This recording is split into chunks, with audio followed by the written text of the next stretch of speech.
할렐루야. 할렐루야. 손을 한번 흔들어 볼까요? 메리 크리스마스. 메리 크리스마스. 메리 크리스마스. 네, 오늘은 진짜 오랜만에 사도행전 15장 우리가 함께 나누도록 하겠습니다. 여러분 교재에 보면 제목이 이렇게 써있죠. 예루살렘 회의하고 가로 열고 만민을 구원하시는 하나님 이렇게 써있습니다. 그래서 오늘 찬양도 우리 받아뒀던 찬양도 막 선포하고 막 그랬죠. 그래서 오늘은 예루살렘 회의를 통하여서 또 하나님이 어떤 마음을 우리에게 보여주시는지 한번 살펴보도록 하겠습니다. 자, 15장 피셨고 41절까지 좀 단락단락별로 이제 볼 건데 다 읽으셔서 생각이 뭐 나실 수도 있고 안 날 수도 있는데 한번 체크하시면서 제가 교재를 보고 그러면 교재 보고 성경 보고 이런 식으로 한번 해볼게요. 오늘은 자 교재 보면 바울과 바나바가 선교지에서 돌아와서 어디서 돌아온 거겠어요? 1차 선교를 하고 돌아온 거겠죠? 그죠? 네. 1차 선교에서 우리가 박수 쳐드리고 그랬잖아요. 사도 바울님. 선교에서 돌아와 안디옥에서 휴식을 취하고 있을 때 바리새파 계통의 유대인 신자들이 유대에서 내려와서 안디옥 교회에 있는 이방인 신자들도 자기들처럼 모세의 율법대로 할례를 받지 않으면 구원을 얻지 못할 것이라고 주장함으로써 논란을 불러일으켰습니다. 무슨 얘기인지 알겠죠? 네. 자, 한번 1절 한번 읽어볼까요? 그렇게 써있나? 1절, 15장 1절, 시작! 어떤 사람들이 유대로부터 내려와서 형제들을 가르치되 너희가 모세의 법대로 할례를 받지 아니하면 능히 구원을 받지 못하리라 하니. 아멘. 네. 유대로부터 안디옥, 북쪽에 안디옥이 있지만 내려왔다는 건 이제 보통 서울 가면 서울 올라간다고 그러잖아요. 그러니까 중심적인 예루살렘에서부터 안디옥이 내려갔으면 이제 내려갔다고 표현을 하는 거고, 그 바리새파인들 중에서 몇 명이 그쪽으로 내려가가지고 야 너희 중에 할례 안 받는 사람 있잖아. 근데 그 사람들은 절대로 구원받을 수 없어. 모세 율법대로 율법을 지켜야만이 하나님 구원하셔. 너네 구원받지 못한다 라고 이렇게 얘기를 하니까 사도 바울과 또 그쪽에 안디옥 교회인들은 이방인 성도들도 많고 하니까 할례를 안 받는 성도들도 많았단 말이에요. 근데 복음을 진짜 받아들였고 하나님을 믿었고 예수를 믿었기 때문에 구원을 받는다고 사도 바울이 이렇게 선포했고 그런 가르침을 받았는데 이쪽에서 야 아니야 니네 할례를 받아야 되라고 하니까 그 중에 이제 마찰이 있고 그런 논란이 있었다는 얘기예요. 자, 교재를 보시면 이 일로 인해서 마찰이 일로 인해서 바울과 바나바 사이에 이들과 그쪽 사람들과 바나바 사이에 적지 않은 변론이 일어났습니다. 논쟁은 비록 안디옥 교회에서 발생했지만 문제를 야기시킨 장본인들이 유대 즉 예루살렘에서 온 사람들이었어요. 그래서 이곳에서는 근본적으로 해결할 수 없다. 그래서 안디옥 교회는 이와 비슷한 문제, 예전에 그 베드로가 백부장 고넬료 이방인 가족을 다 구원시킨 일이 있었잖아요. 그래서 가이사랴의 오순절 이런 것도 이제 기억이 나시죠? 네. 자, 그래서 고넬료 사건도 베드로가 전해가지고 잘 처리했던 그런 전례가 있던 예루살렘 사도로부터 이 문제에 대한 최종 판결을 얻기 위해서 이제 두 지도자 바울과 바나바가 예루살렘으로 가는 거예요. 결판을 짓자. 어떤 것이 옳은 건가 한번 부딪혀보자 라고 이제 올라가는 것입니다. 2절 한번 읽어볼까요? 진짜 그런지? 2절 시작. 바울과 그들 사이에 사이에 적지 아니한 다툼과 변론이 일어난지라 형제들이 이 문제에 대하여 바울과 바나바 및 그 중에 몇 사람을 예루살렘에 있는 사도와 장로들에게 보내기로 작정하니라. 아멘. 그렇죠. 바울과 바나바와 또 그들 사이에 그들이 누구예요? 바리새파 할례를 받아야 구원받는다는 사람들과 다툼과 변론이 있었어요. 그래서 바울과 바나바와 그 몇 사람이 예루살렘에 있는 사도와 장로들에게 이제 가는 거예요. 직접적으로 가는 거죠. 자, 교재를 보세요. 그렇게 해서 예루살렘에 도착했어요. 도착한 안디옥 교회 파송단 안디옥 교회에서 예루살렘에 갔던 그 무리들과 예루살렘 교회 성도들과 사도들 그리고 장로들의 영접을 받았습니다. 그리고 그들은 하나님께서 자기들과 함께 하셔서 행하신 모든 일들을 말해 주었습니다. 하나님께서 자기들과 함께 하셨던 일들이 뭐 1차 전도여행, 선교여행을 통해서 이방인들이 막 구원받았잖아요. 그죠? 네, 구브로 섬에도 갔다가 버가 갔다 루스드라 안진뱅이가 일어나고 막 이런 일들이 막 일어났던 것들을 다 얘기를 했겠죠. 그렇게 예루살렘에게 보고를 했습니다. 자, 4절 읽어볼게요. 4절 시작. 예루살렘에 이르러 교회와 사도와 장로들에게 영접을 받고 하나님이 자기들과 함께 계셔 행하신 모든 일을 말하네. 아멘. 자, 여기서 중요한 건 또 하나님이 자기들과 함께 계셔서 이 일을 행했다고 고백하는 거죠. 만약에 뭐 그럴 수도 있잖아요. 우리가 설교를 엄청 잘했다. 우리가 엄청 헌신했더니 이런 일이 일어났다라고 인간적인 어떤 의를 드러낼 수도 있지만 바울과 그 일행들은 그렇게 딱 정해서 얘기하는 거예요. 하나님이 우리와 함께 계셔서 임마누엘 하나님께서 우리와 함께 계셨기 때문에 일들이 일어났다고 고백했습니다. 자, 그 밑에 교재 보세요. 교재 이때 이런 말 할 때 가로 안에 모모에 속한 일부 신자들이 일어나 안디옥에 주장한 것과 비슷하게 이방인들에게 뭘 얘기를 했을까요? 어떤 사람들? 바리새파에 속한 일부 신자들이 일어나 안디옥에 주장한 것처럼 안디옥에서 뭐라고 주장했어요? 그 다음 자신들 같이 무엇을 받고? 할례를 받고 모세 율법을 지키는 것이 절대적으로 필요하다는 거예요. 쉽게 얘기해서 야 너희들이 들었던 복음 물론 좋지 그런데 무조건적으로 모세의 할례가 없으면 이건 구원이라고 볼 수 없는 거야 라고 또 얘기하는 거예요. 바리새파인들이. 그것이 이제 5절에 나온 것입니다. 5절 한번 읽어보겠습니다. 5절 시작. 바리새파 중에 어떤 믿는 사람들이 일어나 말하되 이방인에게 할례를 행하고 모세 율법을 지키라 명하는 것이 마땅하다 하니라. 예. 마땅하다. 이방인들 너희도 할례 받아야지 이것이 온전해지는 거지. 니네 뭐 복음을 믿음으로 믿었다고 예수의 이름을 믿었다고 이게 구원받는 건 아니다라고 얘기를 하는 거예요. 자, 교재에 이에 사도와 장로들이 이 문제를 논의하기 위해 모였어요. 결국은 모여서 이것이 바로 예루살렘 종교회의예요. 종교회의. 15장 그래서 중점적으로 얘기하는데 이렇게 소집된 종교회의에서 율법을 지키고 할례를 받아야 무엇을 받는다? 구원을 받는다는 이 유대인들의 주장을 어떻게 유권해서 즉 이게 맞냐 틀리냐 이게 굉장히 중요한 문제죠. 만약에 모세의 할례를 꼭 받아야 된다 그러면 사실은 1차 선교 때 구원받은 이들은 다 반쪽이죠. 구원 못 받은 거예요. 할례를 안 했기 때문에. 그래서 중요한 문제였어. 그래서 만일 예루살렘 교회의 사도들과 장로들이 일부 바리새파 계통 유대인 신자들의 주장을 그대로 받아들인다. 즉 기득권 사람들, 결정권을 하는 그런 사람들이 맞다라고 하면 사실은 구원을 받은 게 무효가 될 수도 있는 그런 상황인 거죠.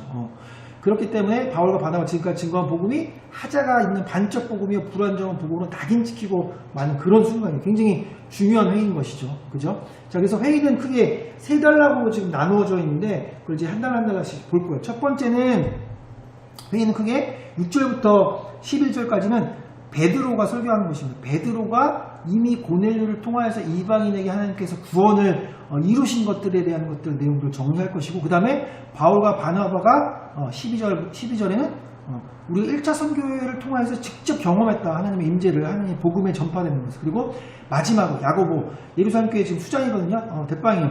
마지막으로 정리하면서 야고보가 딱 정확하게 명확하게 이것을 해결해주는 그런 세 단락으로 지금 나눠져 있어요. 그래서 부분적으로 보겠습니다. 첫 번째는 이제 베드로의 설교요. 베드로의 설교 6절부터 11절까지인데 가이사라에 주둔했던 로마 군대 이방인 백부장 고넬료와 그 가정의 복음을 전한 적이 있었죠. 10장에 보면은 그 일이 있었거든요. 우리가 봤어요. 이때 고넬료와 그 가족들은 사도 베드로의 말씀, 복음을 듣는 도중 성령의 충만함을 받게 되었습니다. 사실 고넬료와 그 가족들은 모두 어디 출신이에요? 이방인 출신이에요. 유대인이 아니었다고요. 유대인이 아님에도 불구하고 하나님께서 구원을 받게 해서 그것도 어떻게 하셨어요? 기억나세요?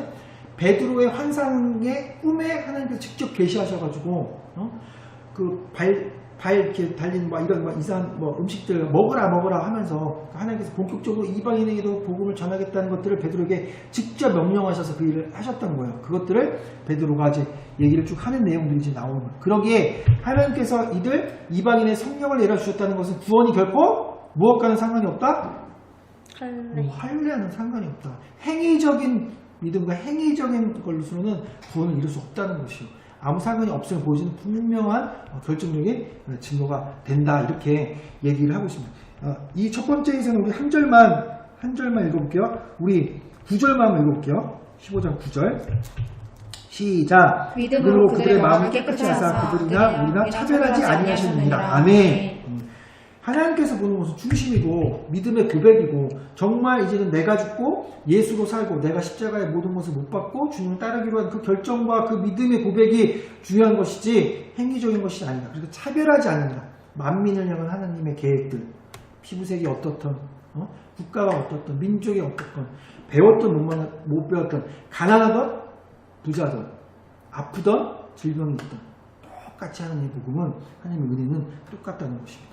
자, 두 번째는 바울과 바나바의 선교 보고. 요거는 짧으니까 12절 한 번만 읽어볼게요. 12절 시작. 온 우리가 가만히 있어 바나바와 바울이 하나님께서 자기들로 말미암아 이방인 중에서 행하신 표적과 기사에 관하여 말하는 것을 듣더니 아멘. 다 얘기했겠죠. 간 곳마다 이런 일이 있었다. 뭐 여기 자세히 안 나왔겠지만 어디 갔는데 어떤 일이 있었고요. 어떤 일이 이렇게 막 쭉 얘기했겠죠. 교재에 보면 바울과 바나바의 선교 복음 거야 쉽게. 베드로의 발언은 구원 문제로 술렁이는 좌중을 앞둔 게 충분했으면 그리고 막 술렁술렁 거리는 거. 아, 진짜네? 그리고 이런 차분해진 분위기 속에서 전도 당사자인 바울과 바나바는 조용하면서도 단호하게 선교 사역 1차 전도 여행 도중에 있었던 자신들의 신앙 체험 간증하기 시작했죠. 진짜다, 실제다. 바울과 바나바는 자신들의 가진 박해와 고초 속에서도 하나님의 놀라운 기사와 이적을 통해 이방인들의 구원을 얻게 된 사실들을 생생하게 간증하였습니다. 이 술렁이는 가운데 이제 딱 못을 박는 거죠. 이제 더 확실하게 하나님 역사했다. 베드로가 그랬던 것도 있지만 플러스 알파 더 큰 이적들이 우리가 선교 여행을 통해서 직접 봤다. 행하시는 걸 봤다. 라고 얘기를 해주는 것이 바로 12절의 내용이고 이제 마지막으로 야고보가 딱 정리를 해줍니다. 예루살렘 종교회의 결론은 어떻게 짓는지가 우리가 보게 될 것이에요. 자, 여기는 16절하고 18절 여기 말씀만 한번 읽어보도록 하겠습니다. 16절부터 18절 시작. 이후에 내가 돌아와서 다윗의 무너진 장막을 다시 지으며 또 그 허물어진 것을 다시 지어 일으키리니 이는 그 남은 사람들과 내 이름으로 일컬음을 받는 모든 이방인로부터 주를 찾게 하려 함이라 하셨으니 즉 예로부터 이것을 알게 하시는 주의 말씀이라 함과 같으니라. 아멘. 자, 아모스 선지자의 이야기를 이제 예시를 지면서 야고보가 이제 정리하는데 교재를 한번 보세요. 야고보의 연설 세 번째. 그는 예수님의 친동생일 뿐만 아니라 예수님의 승천을 직접 목격한 자였고 당시 예루살렘 교회의 최고 지도자 가운데 한 사람이었습니다. 그러니까 실질적인 실권이 있는 사람이에요. 그죠? 그러기에 야고보의 말 한마디 한마디는 당시 예루살렘 교회뿐만 아니라 다른 여러 이방 교회에 큰 영향을 미쳤습니다. 우선 야고보는 우리가 읽었던 아모스 9장 11절에 12절의 말씀을 인용하였습니다. 이 말씀이 뭐냐면 이 말씀은 다윗의 왕국이 바벨론에 진멸되지만 바벨론에 의해서 멸망당하겠지만 신약에 이르러서 메시아 시대가 도래되면 메시아로 인하여 다시금 다윗의 왕국이 재건된다는 예언의 말씀이었습니다. 그리고 이때가 되면 이방인 가운데서도 메시아 왕국의 백성이 될 자가 생기게 될 것이라는 예언이 담겨 있습니다. 즉 뭐예요? 구약 시대가 끝나고 신약 시대에 예수 그리스도 메시아가 오시면 하나님께서 다시 이스라엘도 회복시키시지만 더불어 이방인도 하나님 나라의 백성으로 만드시겠다는 하나님의 계획들이 이전에 아모스 선지자를 통해서 이미 선포되었다는 거예요. 그러니까 성경 말씀을 딱 인용하면서 이런 말씀을 너희가 알고 있지 않냐. 하나님께서 분명히 이방인들도 하나님 백성 만드신다고 분명히 얘기했다라고 이렇게 지금 야고보가 그 사람들한테 술렁술렁거리는 그 자리에서 얘기해 주는 거예요. 자, 그래서 이미 구약시대 예수 그리스도가 오심으로 유대인과 이방인의 차별이 없이 무엇이 이루어짐을 가르치고 있었던 거예요? 구원. 그렇죠, 구원. 구원은 하나님께서 이미 계획하신 거예요. 태초부터. 사실 이전부터 창세기 3장에 아담과 하와가 죄를 범하고 나서부터 바로 하나님께서 구원하시겠다고 약속을 한 게 지금 이루어지는 것 뿐인 것이죠. 하나님의 언약이. 자, 두 번째, 야고보는 이 구약 성경의 가르침을 인용하면서 더 이상 할례 문제로 하나님께 돌아오는 무슨 인을 괴롭히지 말라? 이방인. 그렇죠, 이방인. 그러니까 결론은 난 거예요. 야, 니네 할례로 갖고 이방인들 구원을 이렇다 저렇다 얘기하지만 이미 하나님이 계획하셨고 이방인을 하나님의 백성을 만들기로 작정하신 건데 너희들이 무슨 얘기를 해? 응? 예수님이 오셨고 예수님으로 인하여서 십자가에 죽으심으로 휘장이 찢어졌고 우리가 하나님과 화목하게 됐고 또 유대 민족뿐만 아니라 온 열방이 하나님의 자녀가 돼 라고 오늘 딱 결론을 내주는 것입니다. 자, 이것이 바로 이제 19절 있는 건데 19절도 한번 읽어볼까요? 19절 정말 그런가? 시작. 그러므로 내 의견에는 이방인 중에서 하나님께로 돌아오는 자들을 괴롭게 하지 말고 괴롭히지 말라는 거야. 대신에 조건은 좀 달았어요. 우리가 20절 한번 읽어볼게요. 20절 시작. 다만 우상의 더러운 것과 음행과 목매어 죽인 것과 피를 멀리하라고 편지하는 것이 옳으니. 아멘. 자, 여기 교재에 그 다음 보면 그렇습니다. 하나님의 나라는 혈연 공동체도 민족 공동체도 아니죠. 그죠? 오직 하나님의 나라는 세상적 지위 신분에 관계없이 예수 그리스도의 은혜 가운데서 하나님의 부르심을 받은 자 누구나 들어갈 수 있는 무슨 공동체일까요? 우리가 믿음을 가지고 생활하는 것들을 뭐라고 그러죠? 신앙. 그렇죠. 신앙 공동체요. 신앙이 있으면요, 세상적 지위, 높낮이, 신분, 아까도 이제 피부색, 나라, 민족 상관이 없다는 거예요. 예. 그래서 우리가 신앙 공동체임을 우리가 생각해야 되고, 또 우리가 또 조심해야 되는, 우리 그런 교회 안에서 사실은 보이지 않는 계층들이 또 있잖아요. 그런 것들을 하나님께서 경계하라는 것이죠. 자, 그러면서 아까 20절 읽은 대로 야고보는 4가지의 금지 조항을 선포했어요. 이는 이방인들이 할례의 외형적 행위로 구원을 받지는 않지만, 구원받은 사람이라면, 모든 성도들이라면 하나님을 따르기로 결정했으면 하나님께서 우리에게 주신 마음대로, 성품대로 예수님 따라가야죠. 정결한 삶, 그리고 거룩한 삶을 살아야죠. 그래서 우상의 더러운 것, 우상 숭배 계속하면 될까요? 안 되죠. 이전에는 하나님보다 더 사랑하는 것들이 많았지만, 이제는 예수님만 택하고 하나님만 사랑해야죠. 의매하는 거, 하나님께서 싫어하시는 거잖아요. 죄를 범하는 거, 거룩하지 못하는 거, 목매어 주는 것, 피를 멀리하는 것들, 이런 것들은 지켜야 되는 행위적인 구원의 근본은 아니지만 하나님의 백성으로 살아가려면 당연히 그런 것들이 나오는 열매인 것이죠. 정말 예수님 믿었어? 하나님 믿었어? 근데 아직도 우상을 섬겨. 지금 이렇게 우상 우리가 이렇게 세우고 우리가 하는 건 아니지만 하나님 더 사랑해. 예전에는 하나님보다 세상 문화, 세상의 즐거움, 쾌락, 육체의 정욕 이런 거 따라갔지만 예수님 믿고 하나님 이제 구원받았으면 침례받고 선포했으면 그런 삶을 살지 않아야죠. 그죠? 근데 계속 그 생활을 산다. 그럼 그 예수 믿는 걸까요? 아닌 거죠. 그러니까 우리는 예수 믿는다고 하면서 그렇게 못할 때가 너무 많아요. 근데 하나님은 그런 것들을 외형적으로 할례처럼 교회를 나온다고, 우리가 신앙생활 한다고 예배하는 척 한다고, 기도하는 척하고, 찬양 드리고, 봉사하는 척 한다고 하나님 절대로 속지 않으신다는 것이죠. 우리가 중요한 것은 그런 외형적으로 판단하지 않지만 우리의 삶이 거룩해지고 하나님과 세상과 분리되어서 하나님을 따라가는 쪽으로 살아가야 되는, 그것이 이제 야고보가 이렇게 조언하는 것이죠. 그런 생활을 살아라. 자, 그러면서 이렇게 1달러 이제 마무리가 되는 것입니다. 자, 그 다음에 교재를 보시면, 그 전에 우리 로마서 2장 28절하고 29절 한번 찾아볼게요. 로마서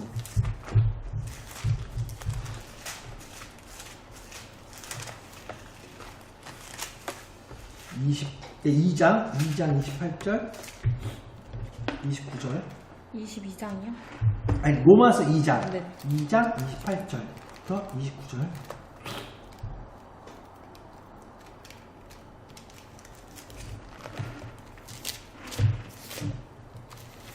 이렇게 하는 것도 좋네. 종이라도 종이는 막 놓고 같은데 이렇게 갖고 갔는데. 로마서 2장 28절 29절입니다. 네, 찾으셨으면 우리 한 목소리 읽을까요? 시작. 무릇 표면적 유대인이 아니요 표면적 육신의 할례가 아니니라. 오직 이면적 유대인이 유대인이며 할례는 마음에 있으니 영에 있고 율법 주문에 있지 아니한 것이라. 그 칭찬이 사람에게서가 아니요 다만 하나님에게서이니라. 아멘. 네.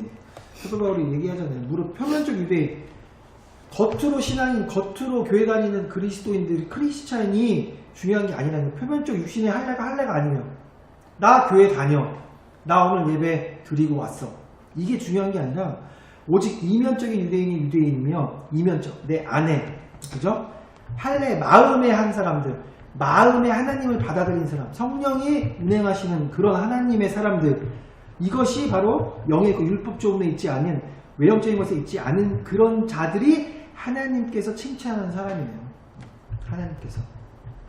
그러니까 우리가 매일 교회는 가요. 매일 예배는 드려요. 그런데 형식적인 예배, 삶으로 드리지 못하고 교회만 갔다 왔지만 찍고 왔으니까 굉장히 안전한 것 같고 굉장히 나 신앙생활 잘하는 것 같은 그런 착각 속에 사는 그런 사람들도 있대요. 우리는 아니고 우리도 이제 경계해야죠. 우리도 경계해야 되죠.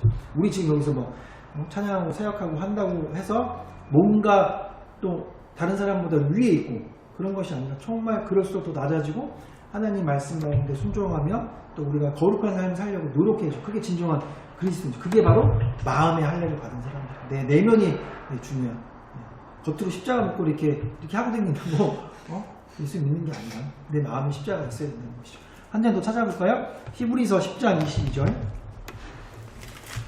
히브리서 10장 22절. 10장 22절. 네, 찾으셨습니까? 네. 읽겠습니다. 시작. 우리가 마음의 뿌림을 받아 악한 양심으로부터 벗어나고 몸은 맑은 물로 씻음 받았으니 참 마음과 온전한 믿음으로 하나님께 나아가자. 아멘. 그러니까 하나님한테 나아가는 거는 계속적으로 얘기하고 있는 거야. 히브리서 기자도. 마음, 내 중심이 중요하다. 참 마음과 온전한 믿음으로 하나님께 나아가자. 이게 뭐예요? 예배죠. 그게 예배인 거예요. 우리가 악한 양심으로부터, 양심 다 마음에 있는 거 아닙니까? 우리 생각과 우리 마음 가운데 있는 거. 이런 악한 것들을 버리고 겉에만 할례 받았고 겉에만 침례 받았고 세례 받았다고 겉이 깨끗하다고 안이 깨끗한 게 아니잖아요. 그죠? 우리 안이 깨끗해져서 맑은 물로 씻음을 받아서 성령으로서 씻음을 받고 예수 그리스도의 보혈로 피로 씻음을 받아서 참마음과 온전한 믿음으로 하나님께 나아가자.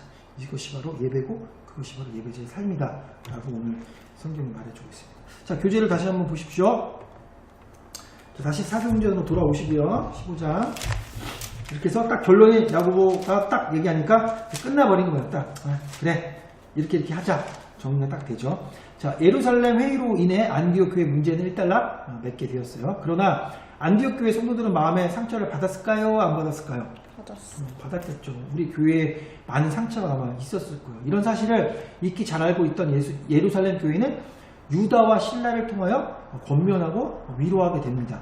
그래서 안디옥 교회에서 발생한 할례 논쟁, 그리고 이 문제를 해결하는 과정에서 보인 예루살렘의 교회의 태도는 오늘 복잡하고 문제 많은 현대교회의 큰 모범을 보여줍니다. 문제가 발생하였을 때 성령의 인도하심을 따라 하나에서 열까지 세심하며 신중하게 차분하게 그리고 사랑으로 이 문제를 선하게 해결했던 예루살렘의 교회의 모범을 오늘 우리 교회의 지표로 삼아야겠습니다. 자, 이게 어떤 내용이냐면 이 일이 있던 나서 이방 그 안디옥 교회 성도들에게 편지를 써요. 마음에 상처받았지? 미안하다. 우리가 그렇게 해서 너희들 마음에 상처받은 거 하나님께서 위로하기를 바란다. 그렇게 얘기를 하는 거예요. 그러면서 예루살렘에 있던 유다와 신라를 동행해서 보내는 거예요. 그 교회에 가서 위로하라고. 우리가 실제적으로 예루살렘 교회가 뭔가 잘못한 건 아니잖아요. 그죠? 예. 바리새파 일부의 어떤 사람이 할 수 있지만 교회는 공동체고 그것이 바로 예수 그리스도 머리고 지체인 거죠. 어떤 일부의 잘못이 있으니까 교회 전체가 잘못을 인정하고 그거에 대해서 그쪽에 위로를 하는 거예요. 우리 여기만 좀 읽어볼게요. 30절하고 31절 30절하고 31절만 읽어보겠습니다. 시작. 그들이 작별하고 안디옥에 내려가 무리를 모은 후에 편지를 전하니 읽고 그 위로한 말에 기뻐하더라. 아멘. 네. 유다와 신라를 통하여서 그쪽에 가서 야 내가 우리가 잘못한 거 인정하고 그 다음에 이제 29절 28절에 보면은 그래도 야고보가 얘기했던 뭐 우상 숭배를 하지 말아라 뭐 피를 멀리해라 이런 것들을 이제 당부하면서 그들에게 위로의 말을 건넸어요. 편지를 전했어요. 예루살렘에서 쉽게 말하면 뭐 본교라고 할 수도 있죠. 본교 모교가 지교에게 내려주는 거예요. 그러니까 31절에 읽고 그 위로의 말을 기뻐했습니다. 그 사람들. 만약 이런 행동들 이런 행위들이 없다고 하면 그렇게 하기로 했습니다. 공지사항만 딱 띄워놓으면 어떻게 했어요? 그 사람들이 그래도 마음에 상처 있는 것들은 또 쓴뿌리로 남을 수도 있었을 수도 있지만 정말로 그런 자세를 보이고 그런 태도를 보이니까 그 말에 이제 기뻐하는 거야. 그런 문제 있지만 이제 그런 건 이제 다 해결이 됐고 우리가 다시 한번 열심히 신앙생활하면 되는구나. 우리 모교인 예루살렘 교회도 우리를 위해서 기도해 주시고 계시고 우리를 위해서 이렇게 지도자들도 파견해 주시고 리더들도 파견해 주시고 우리 교회를 사랑해 주시는구나 하는 어떤 그런 위로를 지금 받았다 이렇게 얘기를 하고 있습니다. 자, 우리 디모데후서 2장 15절 한번 읽어보도록 하겠습니다. 디모데후서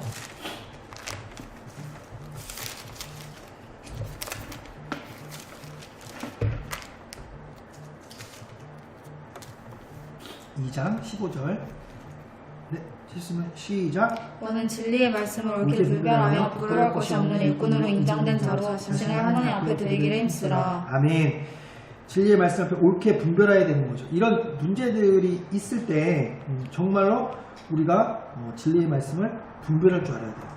맡겨진 복음이 어떤 건지 실체적으로 하나님께서 우리에게 맡기신 복음이 어떤 것인지 아니 복음이 유대민족과 자기 교회와 자기 성도와 자기 셀과 이렇게만 했다고 자기가 판단하여서 복음을 온전히 그 복음의 본질과 실체를 모른다면 하나님의 마음을 모르는 거죠. 복음은 만민에게 평등한 것이고 만민에게 하나님께서 복음을 전하기로 작정하신 건데 나 혼자 해석하는 거야. 그게 잘못되게 해석을 하면 안 된다는 것이고, 그래서 진리의 말씀을 옳게 분별해서 부끄러운 것이 없도록, 실제적으로 예루살렘 그 바리새파인들이 했던 일들 부끄러운 거야. 우리도 이렇게 너 가난하니까 교회 오지 마. 너 헌금 드릴 수 없으면 교회 오지 마. 너 아픈데 봉사도 할 수 없는데 네가 무슨 교회에서 쓸모가 있어? 없어. 또는 뭐 찬양팀인데 찬양을 좀 못해. 계속 햇살이 너 같은 거는 찬양할 수 없다고 이렇게 얘기하는 거예요. 이게 얼마나 하나님의 마음과는 틀린 마음으로 하는 거겠습니까? 하나님께서 어떻게 우리를 사용하시길 원하고 어떻게 우리가 한 가족이 되죠. 한 마음으로 한 사랑 안에서 한 성령 안에서 있기를 원하시는 것을 모르면, 진리의 복을 모르면, 말씀을 분별하지 못하니까 그런 일이 일어나는 거죠. 그러니까 굉장히 좋은 모습만 보이고 다리 저는 사람은 같이 할 수 없고 뭔가 모자란 사람은 같이 할 수 없고 얘는 뭐 말만 하면은 뭐 문제가 생기고 빵꾸가 나니까 얘는 같이 사역할 수 없고, 이런 것이 하나님이 원하시는 것이 아니라는 것이죠. 그들을 위로하고 그들과 함께 가기를 원하시는 거죠. 그래서 일부러 인정되는 자신 하나님 앞에 드리기를 힘써야 되는 것이죠. 내가 힘쓸 수밖에 없어요. 그런 것들을 품어내려면, 모자라면 품어내고 연약한 것을 같이 해야 해요. 그렇기 때문에 우리는 하나님의 말씀을 이렇게 분별해야 돼요. 하나님의 말씀 가운데 하나님의 마음이 무엇인지 깨달아야 돼요. 신학적으로 하나님의 말씀을 많이 안다고 해서 중요한 게 아니라 이 말씀을 주실 때 하나님은 어떤 마음이셨을까? 복음을 주실 때 어떤 마음이셨을까? 우리를 향한, 그 영혼을 향한 마음은 어떤 마음일까? 잃어버린 한 양 때문에 99마리를 내버려두고 한 마리를 찾아가는 그 한 사람을 향한 하나님의 마음은 어떤 마음인지 우리가 알아야죠. 근데 그런 시선이 있으면 이제 우리가 봤던 그 시선과는 틀리게 보일 수도 있죠. 그 마음을 품어달라고, 주님 마음 내게 주시고, 이런 찬양도 있지 않습니까? 그런 마음을 우리가 품어야 될 줄이 있습니다. 자, 교재로 다시 돌아오셔서요.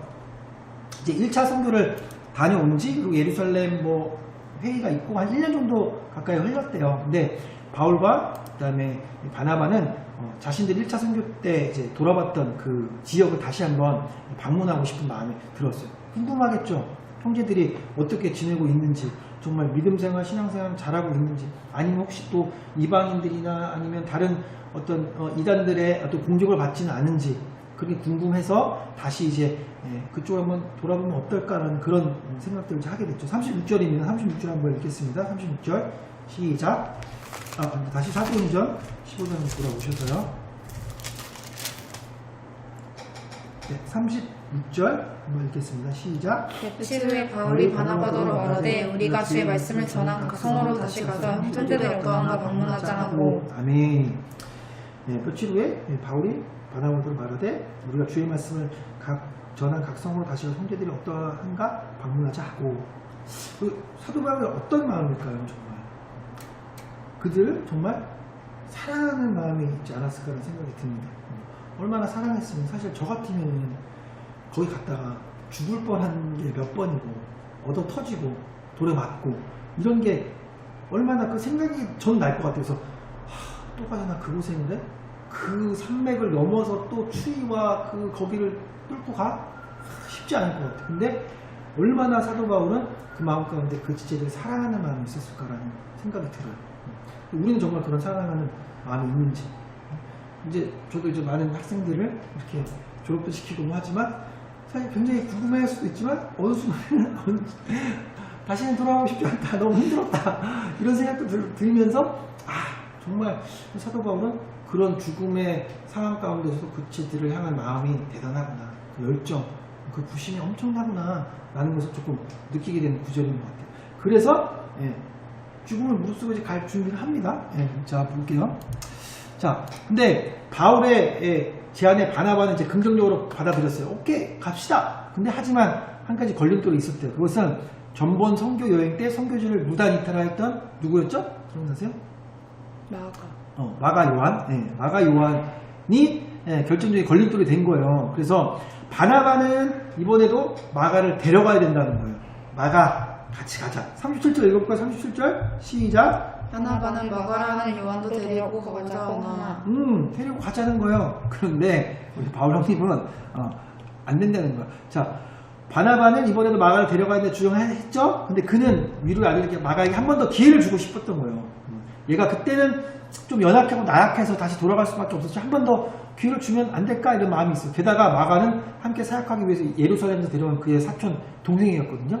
그러니까 바나바는 다시 한번 격려해주고 위로해주고 우리가 좀 끌어주면 되지 않을까라는 생각이 있었던 거예요. 그런데 우리 강직한 바울님은 바나바와 생각이 틀렸어요.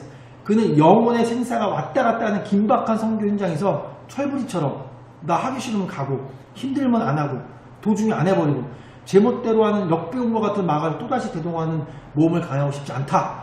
반대 의사를 딱 내보낸 거예요. 38절 읽어봅시다. 38절 시작. 바울은 감빌리아에서 자기들을 떠나 함께 일하러 가지 아니한 자를 데리고 가는 것이 옳지 않다 하여 강한 거예요. 옳지 않다. 얘 가다가 또 어떤 일 있으면 또 도망가려고 이런 일을 했다가 우리까지 위험해지고 복음의 길에 우리가 장벽이 되고 그러면 어떻게 안 된다는 거예요.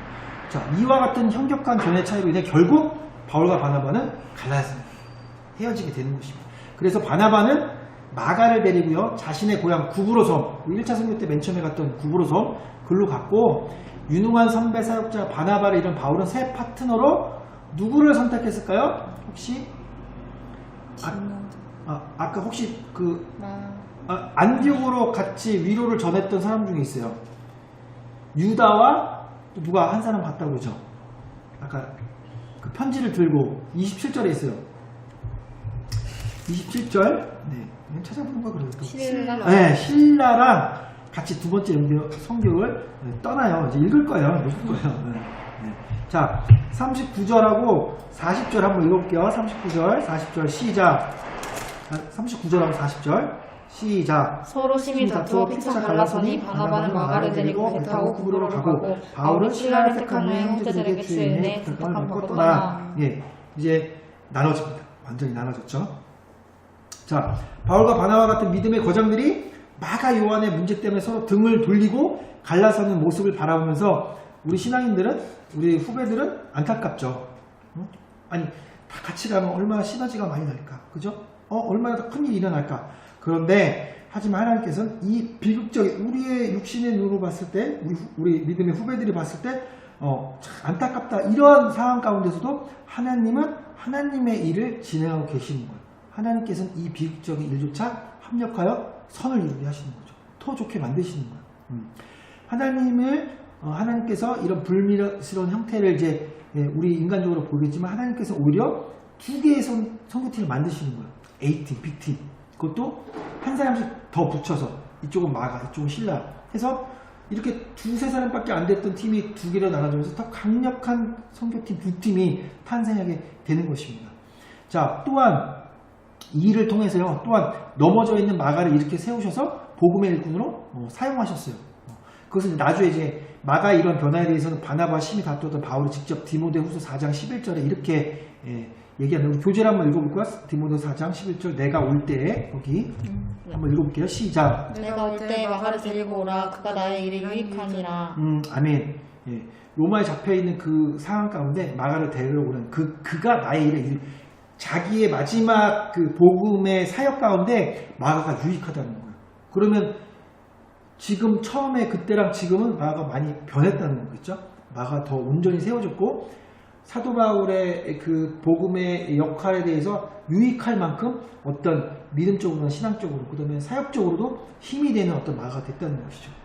그래서 교재에 보면 회복된 마가 요한은 가까운 장래에 오늘날 우리에게 무슨 복음이라고 하는 알려진 최초의 복음서를 썼을까요? 마가복음. 네, 마가복음. 네, 마가복음을 쓰게 됩니다. 이처럼 마가 요한과 신라를 바나바와 바울 이후에 차세대 복음 전도자로 서서히 양육시켰던 것이죠. 바나바와 신라가 같이 바나바와 또 마가 요한이 가고 또 바울과 신라 가면서 그러면 우리는 겸허한 자세로 모든 것이 합력하여 선이 되게 하신 하나님을 찬양해야 되겠습니다. 그리고 겸손히 하나님 뜻과 섭리에 순복하는 자들이 되어야겠습니다. 우리의 뜻에 안 맞을 수 있고 왜 지금 이런 일이 일어날까? 우리 안에 왜 이런 갈등이 일어나지? 왜 우리가 이런 어려운 현장에 들어가고 이런 어려운 사역 가운데 있지? 라는 생각이 들어갈 수 있죠. 근데 결국 하나님께서는 하나님을 따르고 하나님을 사랑하는 자들을 합력하여 선을 이루시는 선이 무엇입니까? 예수 그리스도가 나타나게 하시는 거죠. 우리 안에 그것들을 우리가 바라보면서 지금 이해할 수 없어요. 지나가야 돼요. 이 인생의 길을 지나고 돌아키면 그때 왜 하나님이 이렇게 우리를 그 자리에 보내셨고 우리가 이런 사역들을 했고 이런 예배의 순간이 있었지. 아니면 내가 왜 이렇게 뭐 다툴 수밖에 없었지? 라는 것도 훗날이 되면 하나님의 섭리를 깨닫게 되는 것이죠. 또 가장 확실하게 알 수 있는 것은 우리가 죽든지 예수님 먼저 오시든지 그때는 지금은 거울에 보이는 것처럼 희미해 보이지만 그때는 확실히 알겠죠. 로마서 8장 28절 너무도 유명한 말씀.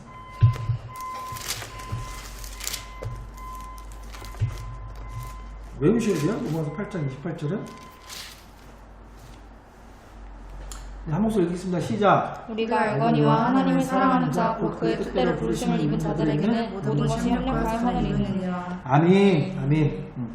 모든 것이 합력하여 선을 이루느니라 여기만 집중해서 읽으시면 안 돼요.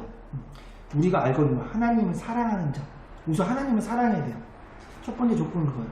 하나님을 사랑하지도 않는데 모든 것이 잘 될 거다? 말도 안 됩니다. 겉으로 신앙생활 하는 것처럼 하지만 하나님을 사랑하지 않고 다른 것, 세상 것, 5만 가지 다 따라가고 살아가면서 두 마음을 품고 하나님을 사랑하지 않는데 될 일이 없어요. 합력하여서 예수 그리스도가 드러나지 않습니다. 그 두 번째, 곧 그의 뜻대로 부르시고 있는 자. 이게 굉장히 중요해요. 그의 뜻, 나의 뜻 말고 하나님의 뜻. 갈라지게 하시는 것도 하나님의 뜻이고 오늘 이렇게 우리가 어려움을 받고 서러움을 받고 한주산성에서 한 사람을 찬양을 할지라도 하나님의 뜻이 그렇다면 그러는 거예요. 거기서 버티고 인내하고 사도바울처럼 얻어맞고 죽지 않을 만큼 살게 하신 것도 하나님의 은혜고 하나님의 뜻이죠. 그 뜻대로 하나님 뜻대로 부르신 자들을 통해서 합력하여 선을 이루시는 것이지 네 멋대로 내가 원하는 길로 나 이거 하고 싶어요. 이거 하고 나는 이거 찬양팀 싫으니까 이거 하게 해주세요. 나는 이거 봉사하기 싫은데 왜 그러세요? 교회 옮길 거예요. 뭐 이런 뭐 잡다한 소리 어쨌든 내 뜻대로 하는 사람에게는 하나님이 역사하지 않는다니까요. 하나님께서 합력한 선, 온전한 선이신 예수 그리스도가 나타나지 않으세요. 우리를 통한 예수 그리스도의 영광이 나타나는데 그런 일이 없다는 거예요. 중요한 것은 선을 이루는 것, 후자가 중요한 것이 아니라 하나님을 사랑하고 하나님의 뜻에 순복하는 자가 되어야 될 줄 믿습니다. 아멘. 네. 네, 이렇게 해서 오늘은 사도행전 15장 그렇게 분쟁이 있었고 할례 문제로 이방 교회 안디옥 교회가 어려움을 당했지만 하나님께서는 예루살렘 종교회의를 여셔서 그것을 통하여서 복음이 만민에게 전해져야 된다는 하나님의 뜻을 확실하게 전해줬고 그리고 상처받았던 안디옥 교회 성도들을 위로해 주셨습니다. 그러면서 또 이제 사도 바울은 정말 사랑하는 마음으로 1차 선교 때 세웠던 그 교회들을 다시 한번 점검케 하시고 하나님의 뜻을 전하기를 원하시는데 방법적인 것은 1차 때처럼 이렇게 원래 했던 원 멤버가 가지 않을 수도 있다는 것이죠. 하지만 하나님께서 두 팀으로 나눠서 본격적인 하나님의 일들을 또 실행하시는 거예요. 우리는 알 수 없죠. 어떻게 이용하실지. 그리고 성경에서는 마가와 바나바가 구부로 해서 어떤 상황이 있는지 진술되지는 구체적으로 되지 않았지만 당연히 거기서 하나님 역사하셨겠죠. 그죠? 그렇게 우리는 하나님을 사랑하고 하나님의 뜻에 맞추어서 우리는 순종하면 돼요. 순종은 하나님이 일하십니다. 근데 우리의 뜻을 드러내고 자꾸 우리의 것들 내니까 하나님께서 일하실 수가 없는 거죠. 원치 않으시는 것처럼 하나님께서 하나님 뜻을 전해야 되는데 우리는 일로 가려고 하나님은 절로 가야 되는데 자꾸 일로 가고 가다가 넘어져서 얘야 글로 가면 안 된다 이렇게 세웠더니 일로 갈 줄 알았더니 다시 또 절로 가고 하나님 뜻은 어디 있냐 아니 자꾸 일어나서 일로 가자니까 자꾸 절로 가는 거예요. 그리고 하나님 살아계시지 않는다고 불편하죠. 하나님의 뜻은 이쪽입니다. 우리 그렇게 순종하는 우리들이 되었으면 좋겠습니다. 네, 오늘 함께 또 기도하실 때 읽으신 말씀, 우리 공부했던 그 사도행전 15장 전체적인 내용들을 기억하시면서 정말 우리는 하나님 말씀대로 지금 순종하고 있는 것인지 하나님께서 만민에게 복음을 전하시는 그런 하나님의 그런 사랑과 하나님의 마음, 아버지의 마음을 우리가 잃어버리지 않았는지 우리가 독단적으로 우리의 생각과 우리의 뜻으로 우리의 이익과 우리의 유익, 우리의 편한 대로 그렇게 신앙생활을 하고 있었던 것은 아닌지 한번 다시 한번 점검하시고 우리가 그렇게 행동했던 일들이 있다고 하면 다시 한번 하나님께 회개하고 주님께 돌아가서 하나님께서 이루실 일을 기대하면서 나가는 우리의 뜻은 내려놓고 하나님의 뜻에 우리가 맞춰가는 그것이 당연한 것이죠. 하나님은 우리의 창조주 되시고 우리는 그 창조물이기 때문에 하나님은 왕이시기 때문에 우리는 당연히 하나님의 왕 되신 하나님을 따라가는 것이 옳습니다. 그래서 그런 삶과 그런 예배를 드리는 우리가 될 수 있도록 함께 주의 이름을 부르고 기도하겠습니다. 감사합니다. 하나님도 하나님의 말씀을 통하여서 그것에서 하나님의 마음을 알기를 원합니다. 하나님 많은 일을 향한 주님의 복음의 계약들 하나님의 그것을 바라보면서 아버지가 혹시나 이기적인 양심의 시간과 우리의 유익을 위한 우리의 믿음이 있었는지 아버지가 감사와 회개하는 시간 갖게 하여 주시옵소서. 하나님의 마음을 아는 자 되게 하시옵소서. 하나님의 마음 하나님께서 실력을 위하여서 마음을 알기를 원하고